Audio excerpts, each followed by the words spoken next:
So, Arunachalam గురించి ఆ పేరు యాహ్! వినగానే ఒక పాజిటివ్ ఆరా వచ్చేస్తుంది. అవును. అండ్ రీసెంట్‌గా మనకి శివరాత్రి కూడా జరిగింది. అయితే తొలి శివరాత్రి మనకెక్కడ జరిగింది? ఎక్కడి నుంచి స్టార్ట్ అయింది? మీరు వైకుంఠ ఏకాదశి ఎలా అయితే శ్రీరంగంలో చేస్తారో, హ్మ్. అదే విధంగా శివరాత్రి మనం జరుపుకోవాల్సిన మొదటి పండగ ఎక్కడన్నా ఉంది అంటే ప్రదేశము, అది అరుణాచలం మాత్రమే. ఈ ఓకే. అరుణాచలంలో ఆ రోజు ముక్కోటి దేవతలు అక్కడికి వచ్చి, ఆ రోజంతా జాగరణ చేస్తారండి.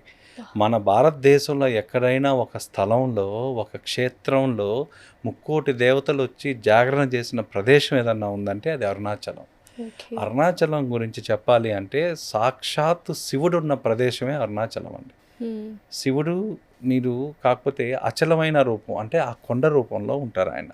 ఆయన హ్మ్. ఎందుకు అలా ఉండాల్సొచ్చింది అంటే, ఈ మీకు తెలిసిన కథే. అందరికీ తెలిసిన కథే. హ్మ్. ఆ ముగ్గురు దీంట్లో దేవతల్లో, దేవుళ్ళలో ఎవరు గొప్ప, ఎవరు గొప్ప అనుకునేటప్పుడు శివుడు అగ్నిస్తంభంగా మారుతాడు. హ్మ్. శివుడు ఎప్పుడైతే అగ్నిస్తంభంగా మారి అతనున్నప్పుడు పైన బ్రహ్మ, విష్ణువు ఇద్దరు పైన ఒకరు, కిందొకరు లోతెంత అని చూసేటప్పుడు అతను కొన్ని సేపటి తర్వాత, కొన్ని సంవత్సరాల తర్వాత అతను అరుణాచలం కొండగా మారిపోతాడు. అదే ఓకే. పర్వతం. అందుకే లింగోద్భవం జరిగిన మొదటి ప్రదేశం ఏదన్నా అండ్ ఉంది అంటే అగ్నిలింగంగా గూడా మనము అగ్నిలింగం. కొలుస్తాము అక్కడ అందుకనే అరుణాచలం. అగ్నిలింగం. ఆ అగ్ని ఓకే. స్తంభంగా ఏదైతే ఉందో అదే మీకు అరుణాచల పర్వతంగా మారింది. ఓకే. అందుకే పర్వతం మనం ప్రత్యేకంగా క్యూ లైన్‌లో నిలబడి ఎంతో ప్రయాసపడి మీరు లోపలికెళ్ళి చూడాల్సిన అవసరం లేదండి. ఆ పర్వతం ఏదో ఉందో అదే సాక్షాత్తు శివుడు.